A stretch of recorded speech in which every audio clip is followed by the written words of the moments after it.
Welcome to Cardboard Conjecture. We're a podcast about board games where we have opinions and conclusions formed on the basis of incomplete information. This episode of Cardboard Conjecture is brought to you by these great Saskatoon businesses: Amazing Stories Comics on 8th Street, Dragon's Den Games on 8th Street, and Breakout Escape Rooms on Faithful Avenue.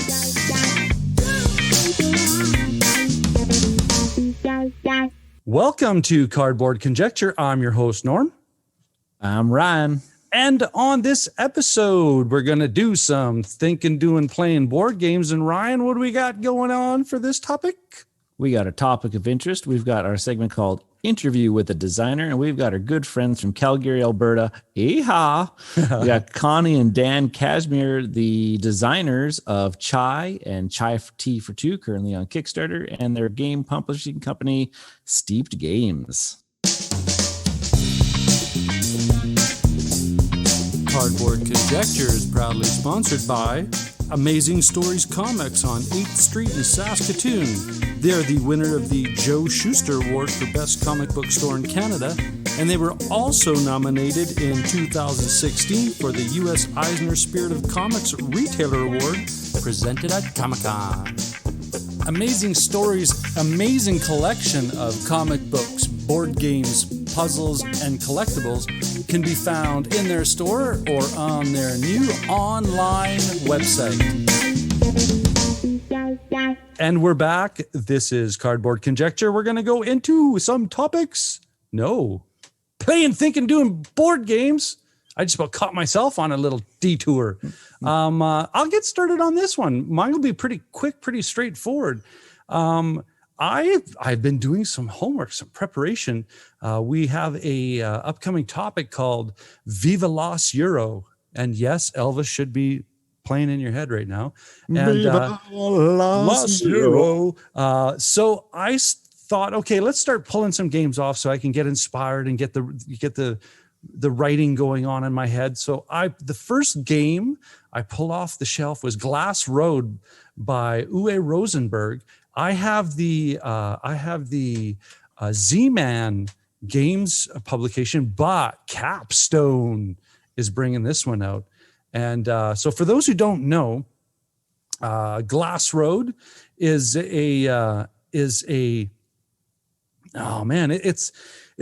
that Rosenberg resource. I think this is kind of like an agriculture, but you're instead of growing, wheat or those kind of resources, you're trying to make glass, right? I mean, Glass Road. You're trying to produce these resources to create these special items. So there's some you start off with a hand of 15 cards that have 15 different workers that do different things on your board. From on your tableau, you have your typical Rosenberg Euro forest that you have to take the forest down and build a shop or build a pond. And the connectivity of all of these builds that you can do on your tableau generates resources, which generates victory points. Now, the cool part, there's two cool things. I mean, your typical market where you have your tiles that you can purchase, not necessarily purchase, but that you can acquire through the resources that you generate, then you can put it on your tableau. Some are instantaneous, some are ongoing, where you take this to trade it to this, and then some tiles are end of game scoring conditions. Now, I think we always talk about the unique mechanism. The unique mechanism in this game is actually a mechanism.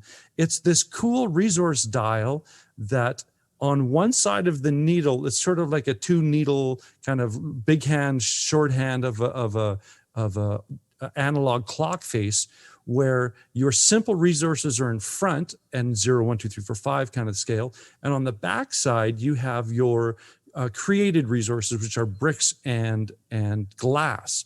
Now, as you move these resources up, if there's a gap between your last resource, you advance the dial, which generates a glass or generates a brick. That's how you produce these. It is such an interesting puzzle to explore in regards to how do I manipulate this dial in order to generate the resources to buy the necessary buildings to make my engine function properly. And you have so many limited turns. In the solo game, you have 1, 2, 3, you have 6 rounds. And what I think I love about this game, not more so than any other, is that this plays quick. For me, for solo, 20 minutes, boom. And I have a deep, elegant, I use that word.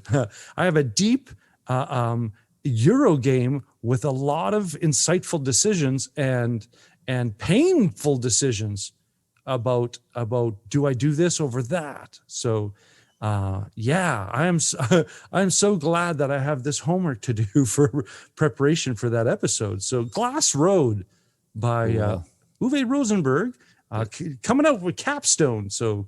And I'm loving Capstone. Capstone's on fire. They're bringing out some really fantastic games. Well, they're bringing Gaia Project out, and No, this is an Uwe Rosenberg.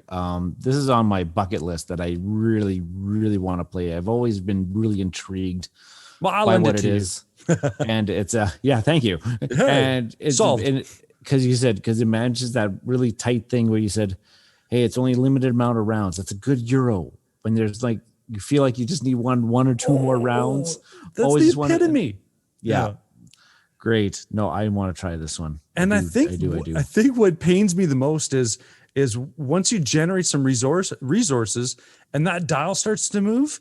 Well, if you have like 3 water and 3 food, and all of a sudden that dial goes forward, you lose those resources because they've been consumed to make that specialty product. So sometimes you don't want the dial to move because then you've generated all these resources that you have to order of operations consume so that everything just doesn't tumble like a house of cards on you. Mm-hmm. Oh, it's so much fun. Right on. But you've got something to talk about that is just as fun. Yeah. So just recently, a friend of the show, Chris Morris, invited us to play some Tabletop Simulator one evening, and the game of choice we chose for that evening was Dune Imperium. The spice must flow. The spice must flow, my liege. And this is designed by Paul Denon and published by Direwolf Digital Games. Wow. This thing was...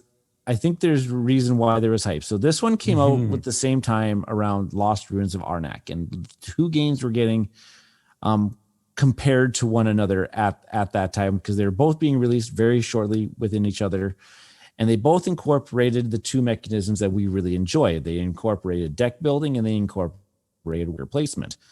Now, after I've played both, finally I've got to play Dune Imperium.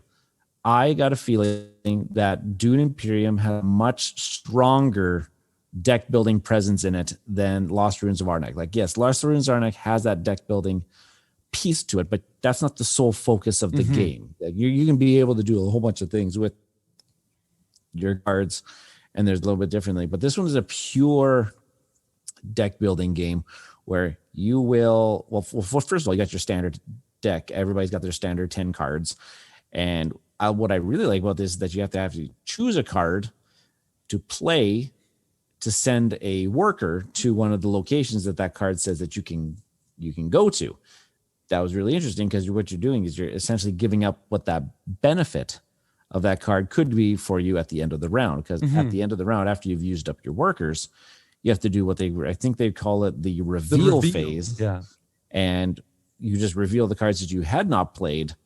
And you get to collect the stuff at the bottom, which usually typically are the ever figure? Sure. Yeah, let's call it the market credits. Yeah. Yeah, the market points that you can go to buy the other cards. What I really liked about this game was you're focusing on cards that are going to help you build your engine. You're not simply just going to buy cards and say, hey, that one's worth 8 points for me at the end of the game, or that one's worth 4 points. They're not worth any points to you at the end of the game, which I thought was really cool. I really like that fact. Yeah. And this is a race game eventually because we're going to be the first person to get to 10 points is going to end the game. Those are hard points to get. And those are hard points. You get points by advancing on some tracks up the left-hand side. You can only do those if you're able to get the cards to go to those locations. There's the combat thing in I was going to say, Ryan, talk about the battle. The combat thing is really neat because there's certain action spaces that allow you to put some troops out into these garrisons. And then there's actions that allow you to take your garrisons, troops in their garrisons, and put them into the actual combat. And then you got to evaluate who has the most, second most, third most type of thing. And then there's a conflict card that's revealed at the beginning of a round, gives you bonuses. And every now and then those bonuses are like victory points. Yeah, the deeper you get into the game, the more. Which now, after I've played it, I probably would have done something. I would have done a few things differently now that I know about. Now that I know what some of those conflict cards at the very end, I definitely, because they're really early on, I kind of what's the term? I kind of showed my strength by just like piled a whole bunch of guys into conflict, but the reward wasn't tremendous. But it escalates just as the game escalates. Those rewards escalate too. So not to poo-poo the first couple round rewards. They help get that engine going too, right? Oh yeah. And another thing. Go ahead. Sorry. And another thing I really liked it because it kind of brought back that feeling from Lords of Waterdeep was these intrigue cards, where these cards that you could collect that you could play. There's several different types of them. Ones that you could play during your turn, some that you can only play during combat, some that actually gave you end of game victory points. Our evaluation of those were actually pretty beneficial. Yeah. To actually gain for a fact. But man, there's so many things that I want to explore with this because I started at the end of that game, started to see the synergies between some of the action spots and maybe some of the strategies that you could possibly employ. I may have in the middle of the game, I may have ordered it from our friendly local game store just because I was like, this is good. Now, this is very good. Now talk about the fact that these designers are no slouches to deck building. No, because they are also the team that brought us Clank, which is a top 10 game for me. We absolutely adore and love Clank. Yeah. Can this one rise above Clank? I will have to play this more, which I will be able to because I'm going to get a physical copy. But no, and there's really, it's busted. I've just looked it up here. It's busted into the top 100 on Board Game Geek, and Lost Ruins of Arnak is not far behind. I think Lost Ruins is at like 102, 103. And the fact that people are comparing the two, once you that's play both of mind-blowing. them, it's like, yes, they both have the same type of mechanisms, but it's like apples to oranges, right? They're just two totally different feels of games. Yeah. So I'm going to say Lost Ruins of Arnak is probably a better game if you kind of like that multiplayer solitaire type of thing. There's very little interaction between the players, but Dune is, if you do love that, the interaction between the players, Dune has that a lot more with that combat phase. Yeah. I think that Lost Ruins of Arnak for us would be a better, now I'm going to I haven't explored the solo modes, but Lost Ruins of Arnak is probably good at a low player count, probably okay at higher player counts, but I can definitely see Dune shining. Well, I can speak on the Dune solo part, and I've yet to win because, like you talk about a race, you have to play optimally to beat the AI in Dune. Yeah, not like how we were playing, where it's like, well, I guess these next couple turns are just gathering some resources, and then yeah. But yep, I'm a little late to the party in Dune Imperium, but I'm glad that I finally got to play it, and yeah, it's good, folks. It's really good. It's deserving the hype that it has around it. They have something special in my limited experience opinion, but I think it's going to be something special. Yeah, I agree. This episode of Cardboard Conjecture is proudly sponsored by Dragon's Den Games, located in the Louis VIII Mall on 8th Street in Saskatoon. Swing by Dragon's Den Games and let Darren, Al, and the awesome staff help you out in search for great board games, role-playing games, miniature systems, and all of the related accessories. Be a part of their gaming communities that have scheduled events in their great gaming area. Dragon's Den Games, Louis VIII Mall on 8th Street in Saskatoon. And welcome back. This is Cardboard Conjecture. We're going into our topic segment. And Ryan, why don't you just do the introductions?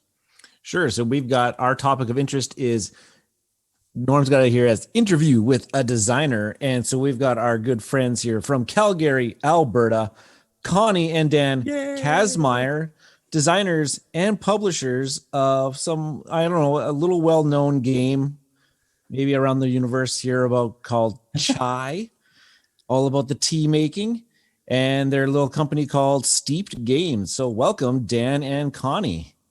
Thanks. Yeah, thanks for having us. It's still pretty niche, but that's okay because you know if your mom says you're famous, then that's all that matters. So. Exactly. Oh, my mom just told me that today. Even better. Well, shout out to her if she's listening to your podcast. She's not. Yeah, it's she's had supper and she's in bed now. So we're going to go through some segments, and I'm just going to present the idea, and we'll just go into a discussion. And once I feel that momentum has kind of found its way to a conclusion, we'll go to the next one. So and as mentioned before, both Ryan and I teach, and Connie's a teacher as well. So there's that whole idea of perceived control from an educator. So the first thing, go in more depth as to who you are, your backgrounds. We mentioned already that Connie's a teacher, and this whole idea of having this career, but all of a sudden this itch in your brain just needs to be explored. So why don't you guide us on that and let everybody have a good understanding of who you are? Yeah, absolutely. So we've always been quite entrepreneurial. I think we've always liked to have something that we're working on, a passion project on the side alongside what we're doing.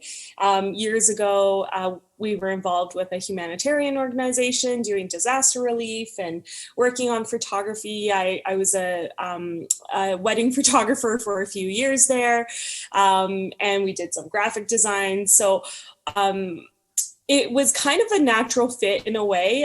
We discovered board games probably about not board games, I guess, modern board games about 5 years ago. We played Catan before that and other things, but it was Puerto Rico about 5 years ago that really led us down this rabbit hole. Yeah, I just came back from Iraq with refugee stuff at the height of the ISIS crisis. Oh, yeah. And we were just doing a layover in Toronto, and my uncle's like, hey, let's play Puerto Rico. So we just absolutely loved it, played it twice in a row, hopped on Kijiji. You guys are Canadians, you know what that is. Oh, yeah.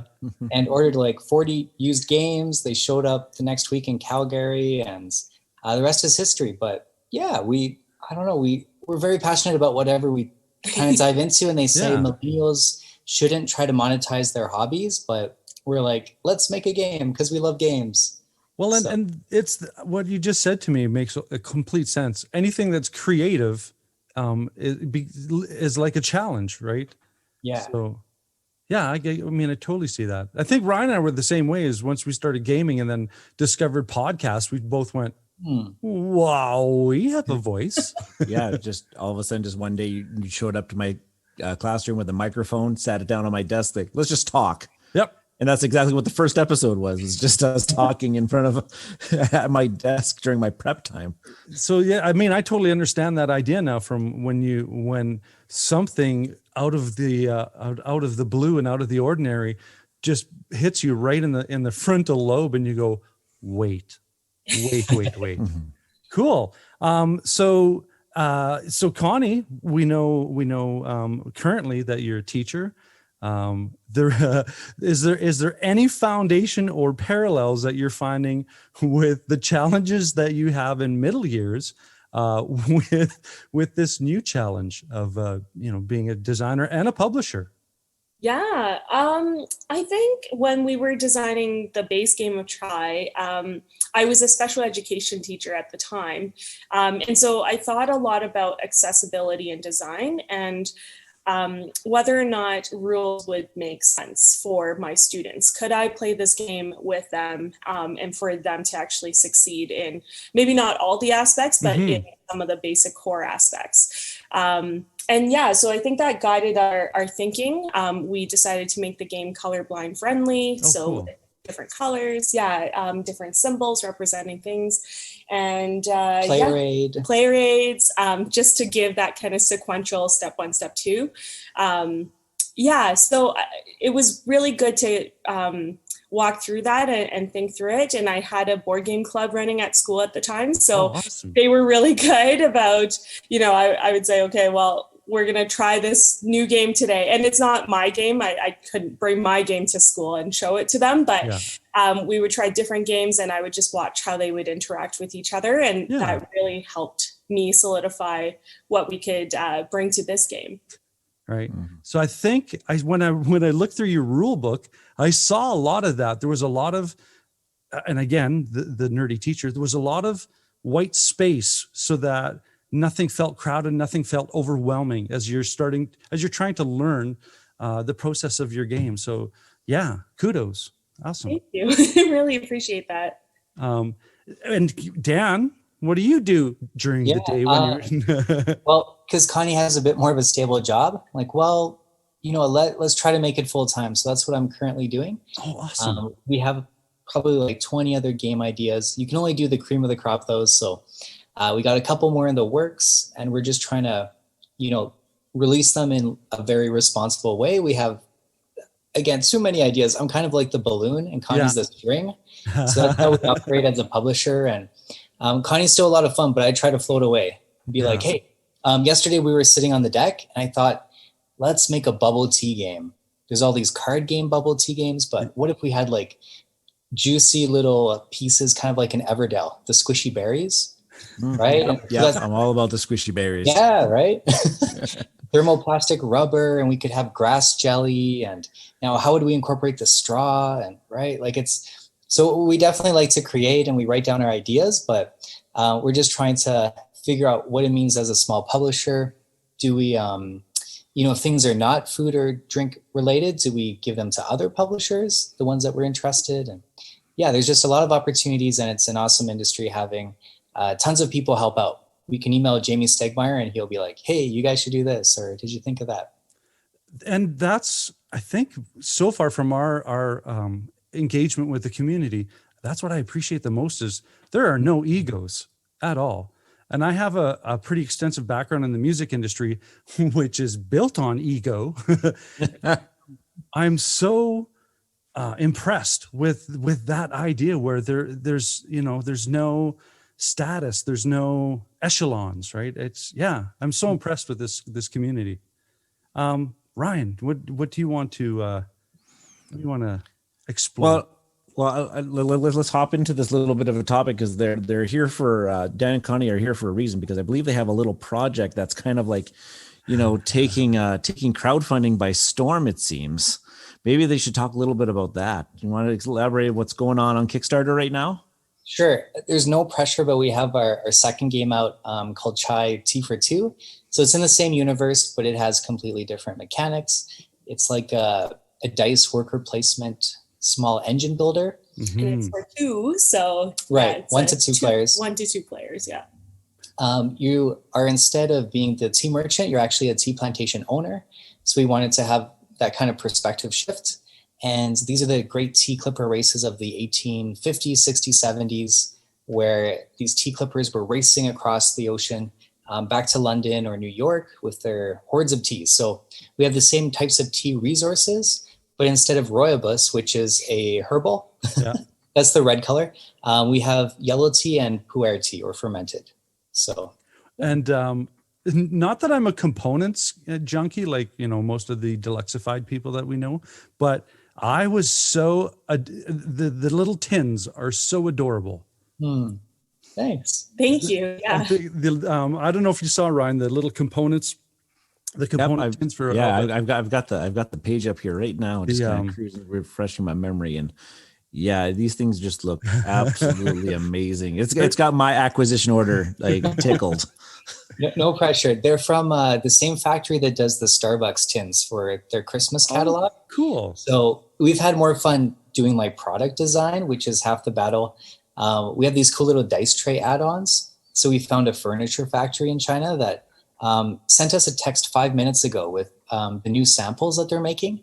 So they have like these huge bed sheets that they had to dye basically in these different colors, and then they use a laser cutter to cut, and adding the little buttons. So we just get fascinated. Connie would probably be an architect if or a product designer or something. So the first thing that triggered in my brain was sort of as a metaphor, like going to Staples.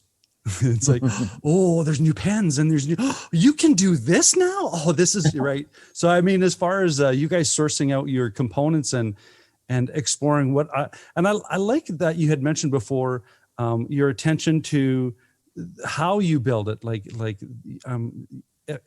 don't know if you mentioned environmentalism, but I got a sense that you guys are responsible in that direction as far as what you can control. So yeah. Is that what I'm interpreting correctly? We're trying to the manufacturer, the factory, he's basically an uncle to us. So we refer to him basically as family. And, when we do visit, Connie has family in Beijing. We want to take all the workers out for dinner kind of thing. And they're like an extension of who we are. So environmentally though, we're trying to figure that out.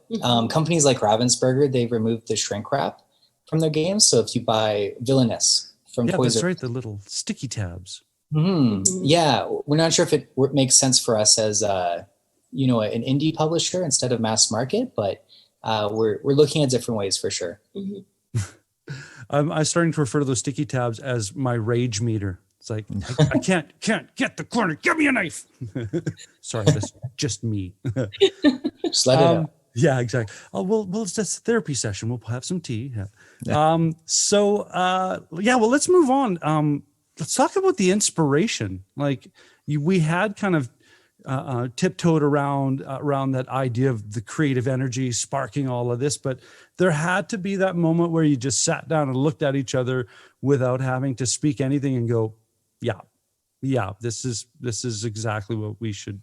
So do you want to, I mean, this has probably been a repeated story, but not for us. It might not be that exciting, but Daniel did go up to Edmonton with a different prototype of ours, a submarine game. And it's, got miniatures and different things in it. It's very complicated. And on the way back from Edmonton, he was with a friend and said, tea would be a really good idea. And so he got home, and we've actually had a long time hoarding problem with tea before that point. And so it wasn't a new hobby for us to kind of put together with board games. But yeah, so he came home, told me about it, and it just really quite made sense. And we kind of took off from there. Yeah, it's sort of an accessible theme. The other one was kind of like Scythe, but 3 levels of ocean, and maybe one day, but you kind of, you make the game that you really enjoy. I mean, a lot of designers, they'll make a version of Catan or Ticket to Ride. And we thought, well, why don't we just try to create something from scratch? There's one mechanic in the game, the market, which we hadn't seen in any other game, but it kind of was just an inspiration on the spot. And the simplicity of using the number 3 throughout a lot of things definitely made sense, whether it was 3 items you're taking from the pantry, or the market has 1 area and then 2 for the 2 coins, or 3 for the last. There's 3 rows. It just, it kind of made graphic sense as well as we figured it out. Now that's one of my favorite parts about Chai was the market, and it had that kind of very I said my wife called it was the Candy Crush effect type of thing where they kind of everything kind of slid and then they all of a sudden group together and then all of a sudden it's like, oh, I can buy these things all together at a discounted price. And that was a very fun thing. So yeah, tell me a little bit more about that market idea, how that came to be.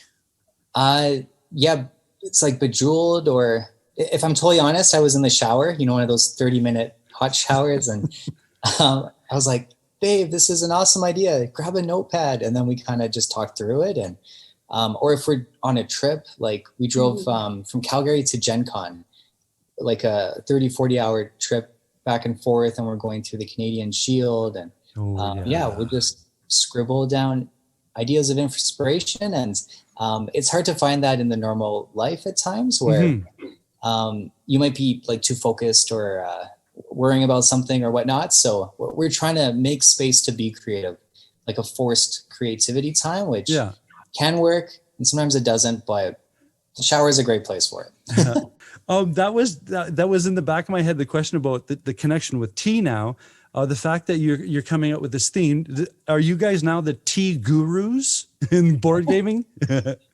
Honestly, with our first game with just chai, as Daniel kind of alluded to, we did get some feedback about rooibos. So I've always been a longtime rooibos lover. And so I wanted to put it in, and it was a nice color and whatever. But no, it is not a real tea leaf. And so we had so many people say, that is not a real tea. Why did you put it in? And their eyes are twitching a little bit. Right? Yeah. And so I think when we went to look at the second game, we actually found a tea book, and it had this tea production process. And that's where we really wanted it to be more genuine and more reflective of the actual tea process. And so this time around, we made sure we corrected that, and all the tea leaves are actual tea types. Yeah. So it's more of a tea lovers game. Now that we're 2 years into it, there was a tea company, Harney and Sons, that made us tea-fluencers. So they sent us a good 15 kilograms of 50 types of teas, and we're still drinking it to today. I mean, this cup right here. Awesome. But so the way the tea is made, it kind of looks like a board game. It'll be hard for the podcast people to see, but this is page 22 on the book, The Tea Book. To describe it to the viewers, it's a framing flowchart of beauty. We're talking teachers here, right? It's like, yes, it's nice and organized. It's nice and delineated. This is exactly like what some of my designs that I have in my little scrapbook would look like. It's a very nice little flow chart. Yeah. So we just, at least for the second game, we sat down and stared at this for a couple of days, and we're like, well, we can make this abstractly into a pick up and deliver game. Tea gets harvested, so why don't we put that on the bottom? So that would be the plucking of the tea. Yeah. And then there's fixing for the yellow and green. It gets oxidized different than the black and white teas or the fermented teas.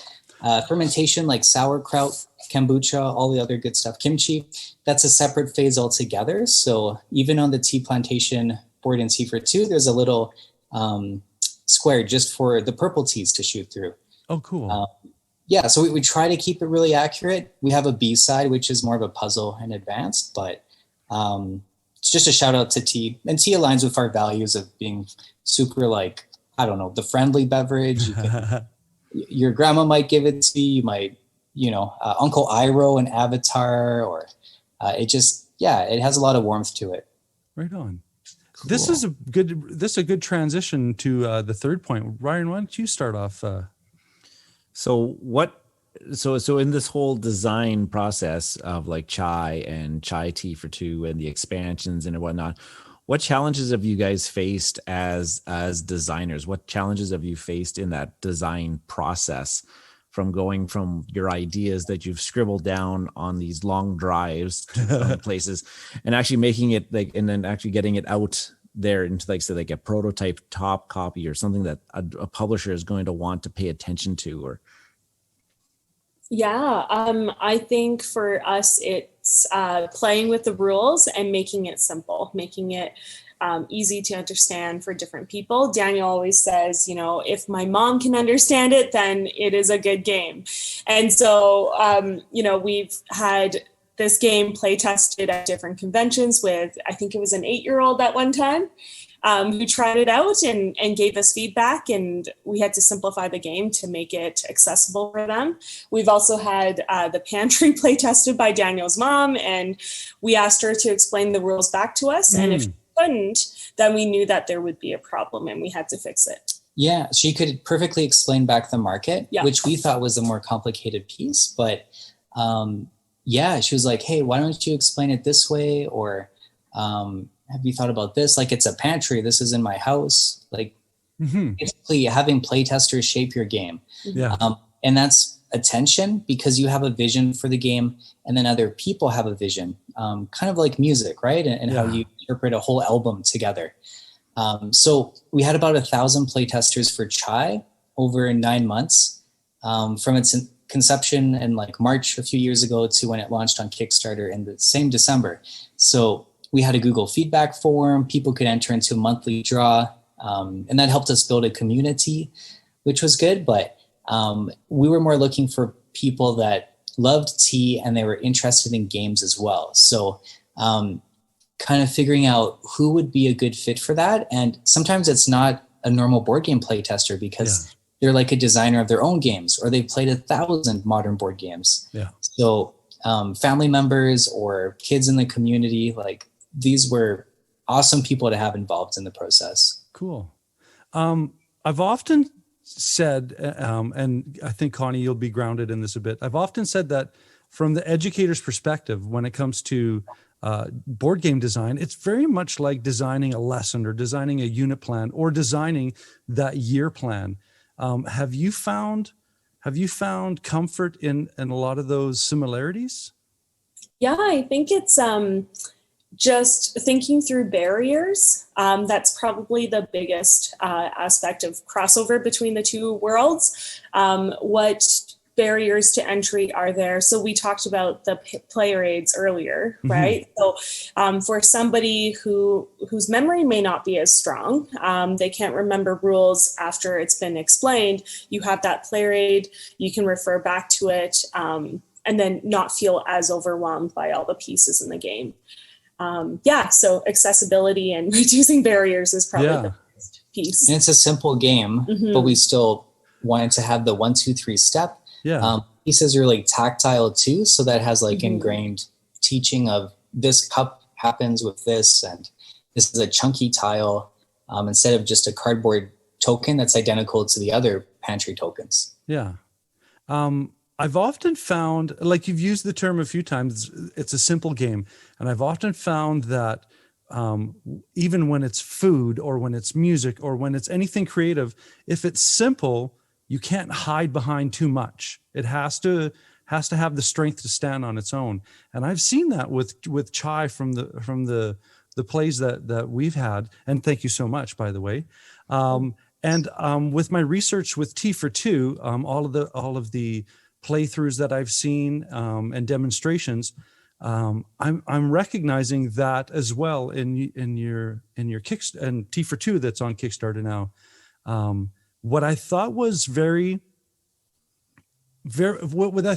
clean was the way you use the cards on the edges of the boards, because it didn't complicate things, but it kept it clean and straightforward. I think I don't want to ever say it's smooth, like it's the elegant. typical adjective. Yeah, elegant, but it was intuitive. That's what I want, because of the way the graphics blended and the way that you've described that process of from the bottom of the board, you're trying to progress to the top, right? It's a growth chart kind of thing.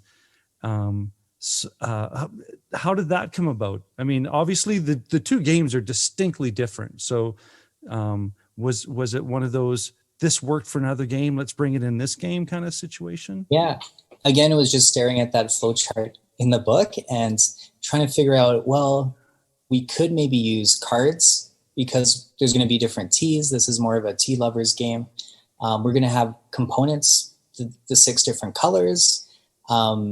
It came down to simplifying the rules a bit with that 8-year-old that Connie mentioned, who she came with her mom and she loved chai, and they sat down for 45 minutes and they had to go, but the little girl wanted to play Chai Tea for Two the next day. So they showed up early to the booth and they're getting going. And in the version we had then, you had to hold on to all the cards that you received that you would win by placing your dice out. Mm-hmm. So you might have a whole mitt full of 5 to 10 cards, and you'd have to do a different action in order to play them.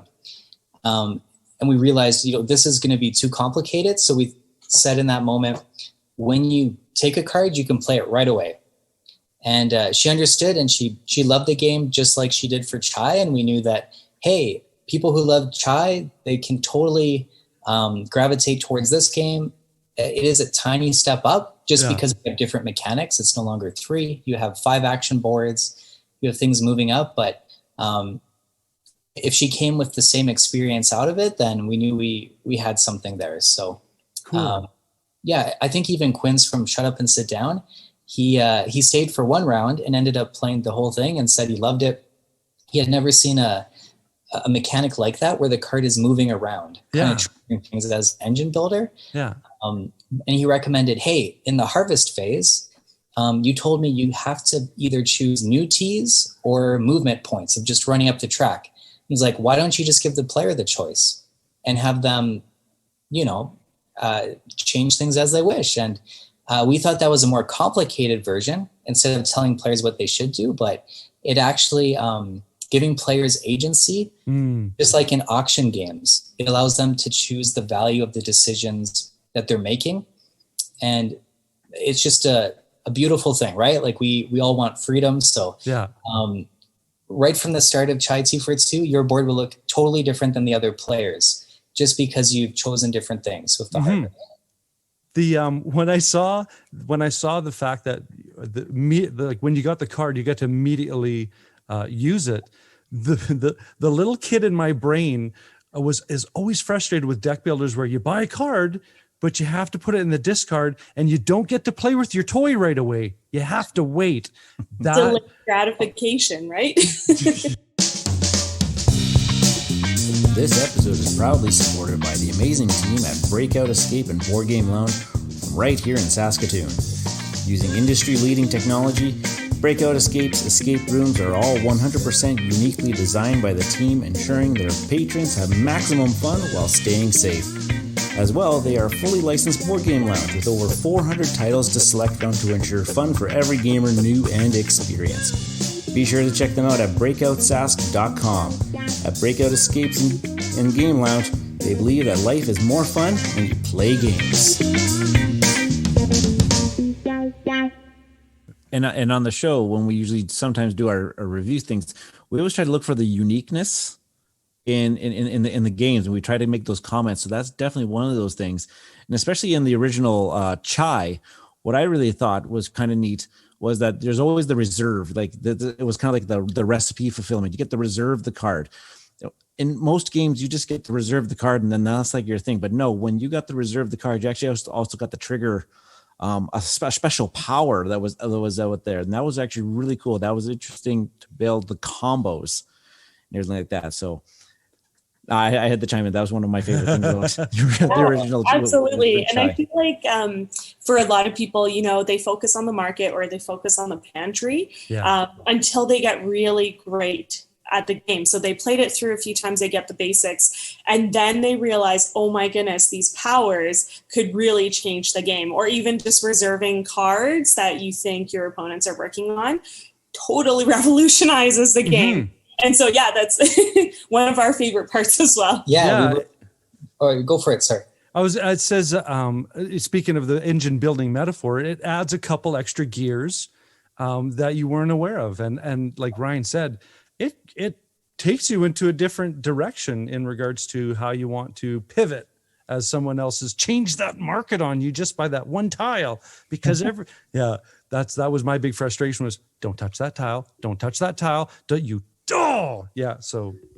and I don't know if this was a takeaway from the game too or not, but I love the fact that was an option because for us, my wife and I, like my wife is the reluctant gamer in the group and everything like that, but she kind of like that idea that this game could be as simple as you want, but it also could be as complex as you want, all at the same time. Like I could be focusing on that, but she could just be focusing on, nope, I'm just going to buy markets and just fulfill recipes and do a little bit of this and that. And you can make you could be as all complicated as you want and make it and whatnot. But I thought it was really kind of neat how it all that kind of stuff ties together.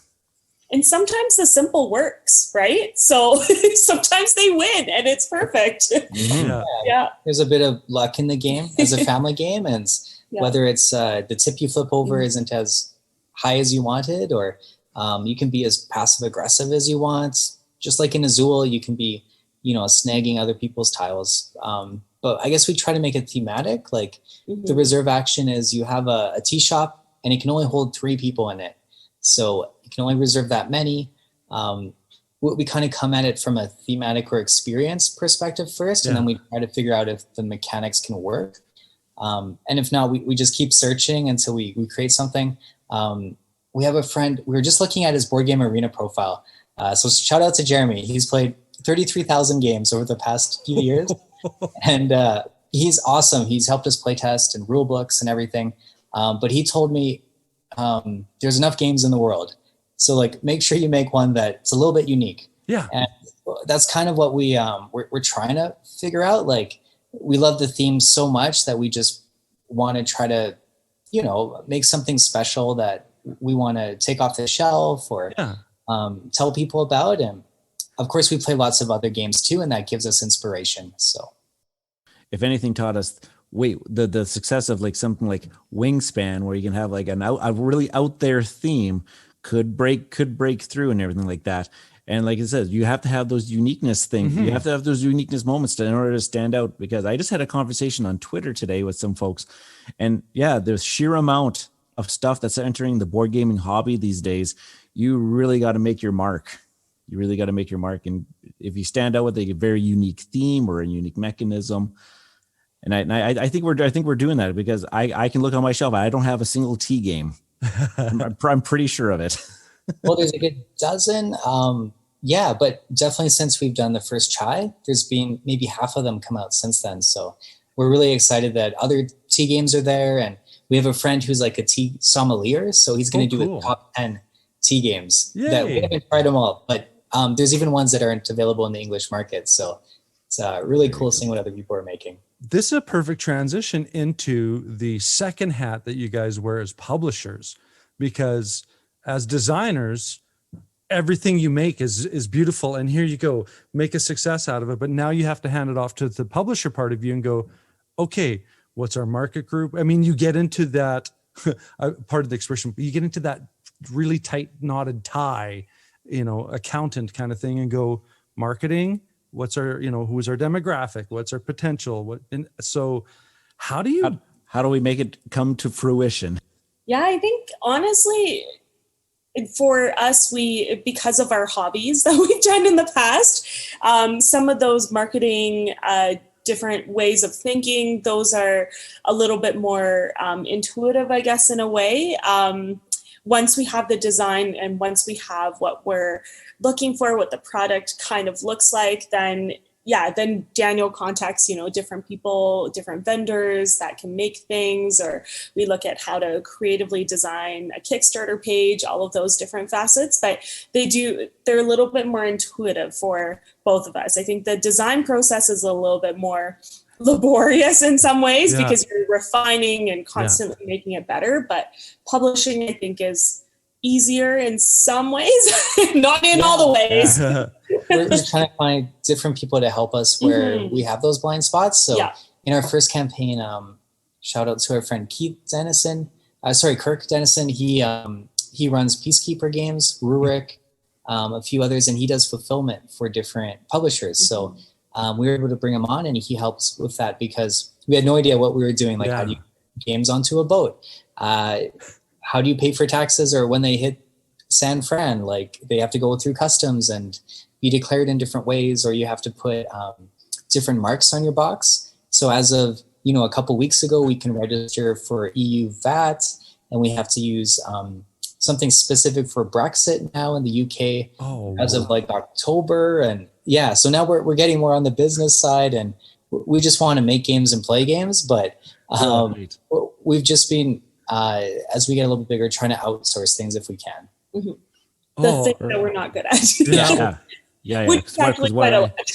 Yeah, because what I'm interested in, because for the on the podcast here, the three of us, Normian and I'm Mr. Kickstarter. It's no joke. So I'm really actually interested in it, because you guys have the one that's going on right now. I'm always interested in like the process of getting the Kickstarter out there. Now you're in the process of probably managing it.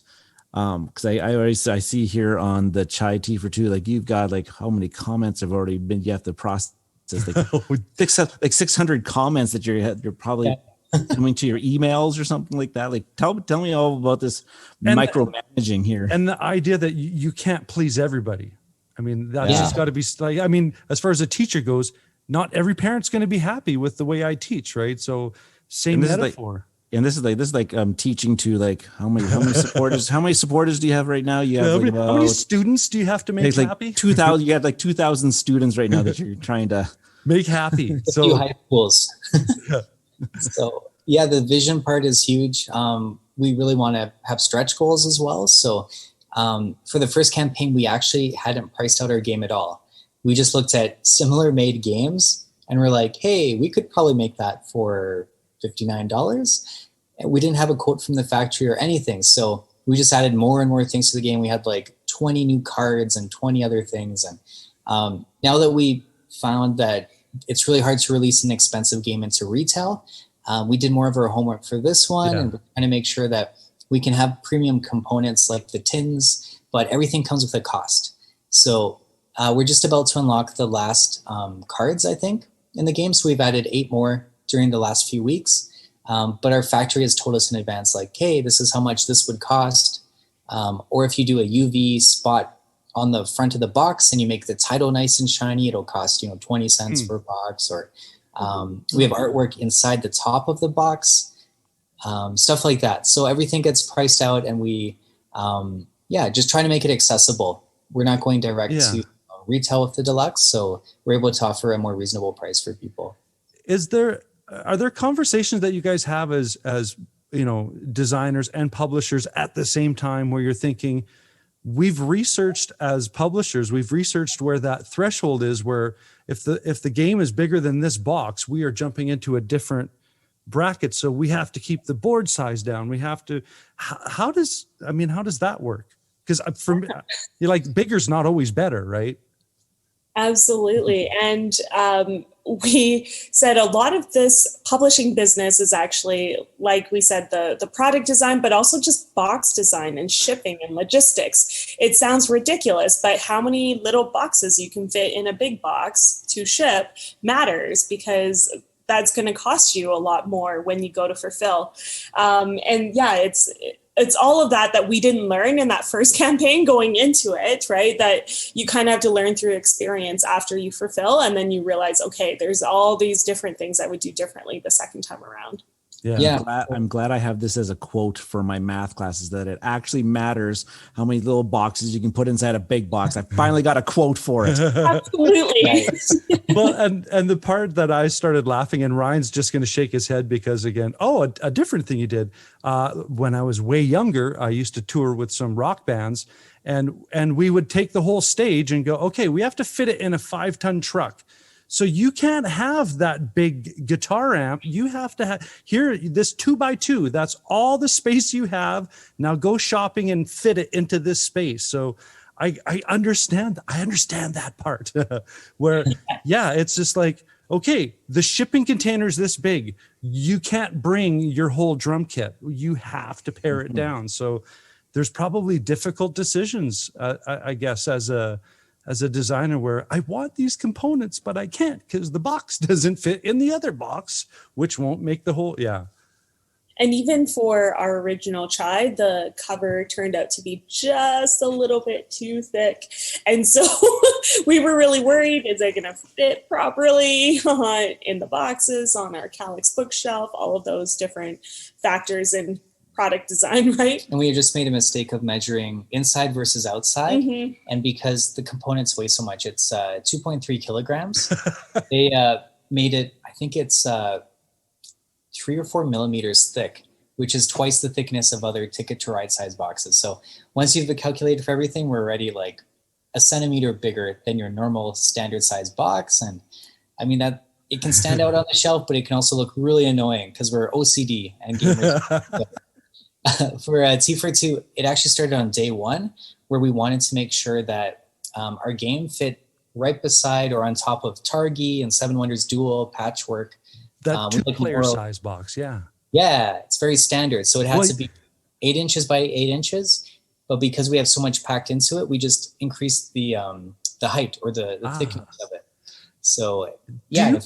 Do you reverse engineer sometimes the fact that it's like, okay, here's the box, now let's go backwards. Does this fit now? There must be logistics wise a lot of check boxes to go through. Yeah. Well, even the boards for T42, we were, thinking about how can we fold it? Maybe we can take like an accordion style kind of board and make it work, but it wouldn't. And so modular pieces are what we had to go with, and that's fine. It was a reverse engineering process. And I was just going to use that word, process. You can't get creative people never get frustrated with the process because there's always something to discover in the process from what I've learned.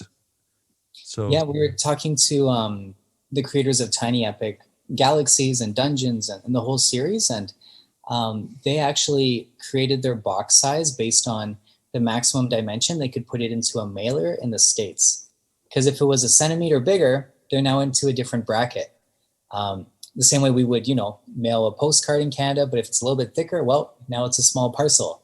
So all these little requirements of making a game starts with product design in many cases. Oh, wow.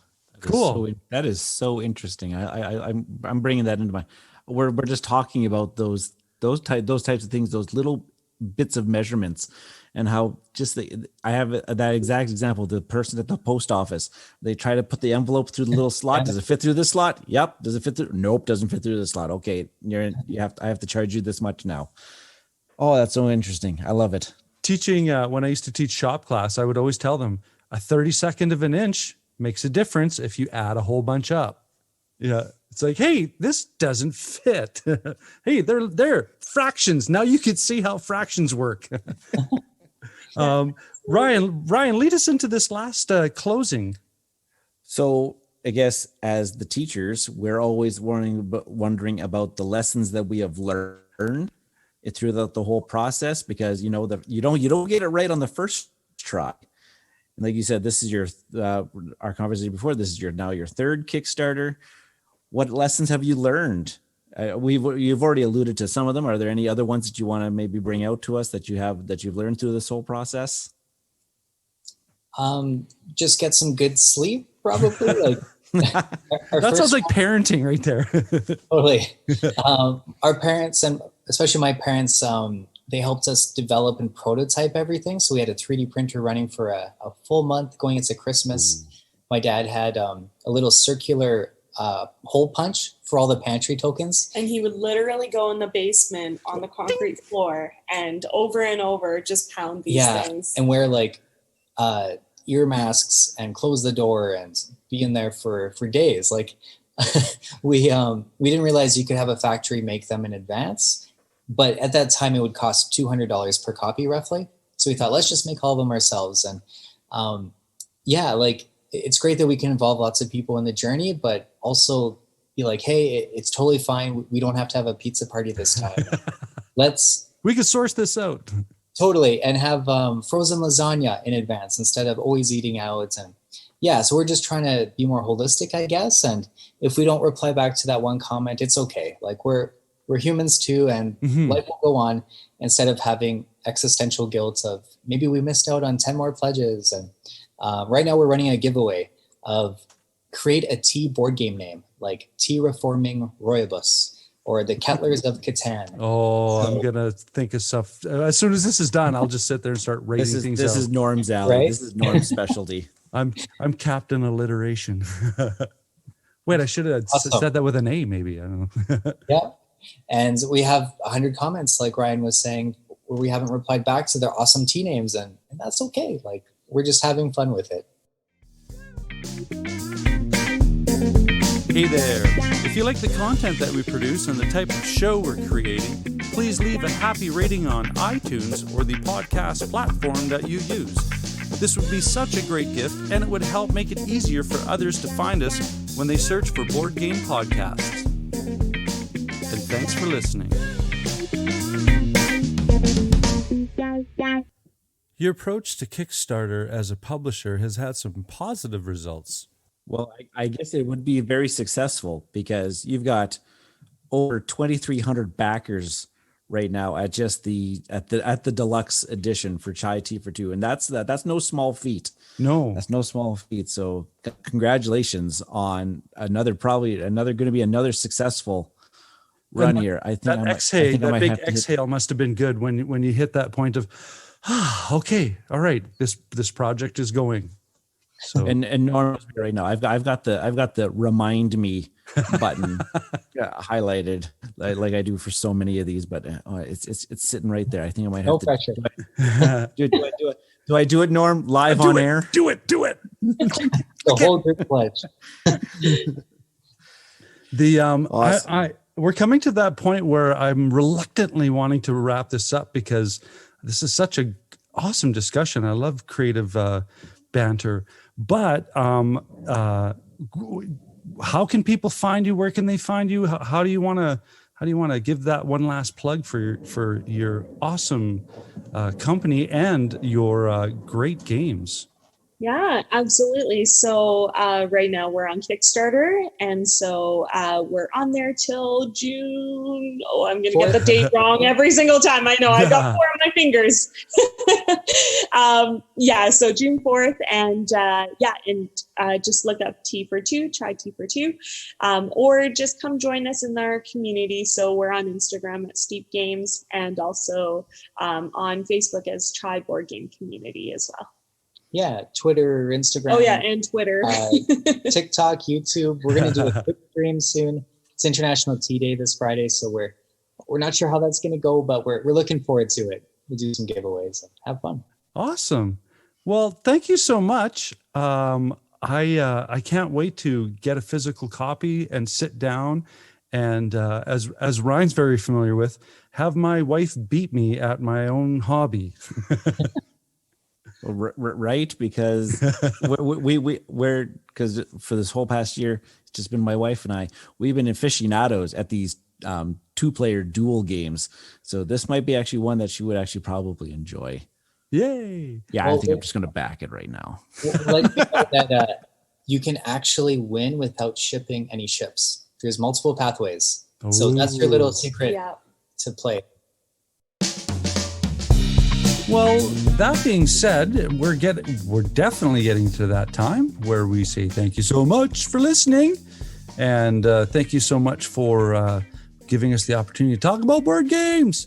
So, yay! So, So, thanks. I'm your host, Norm. I'm Ryan, and we'll catch you later.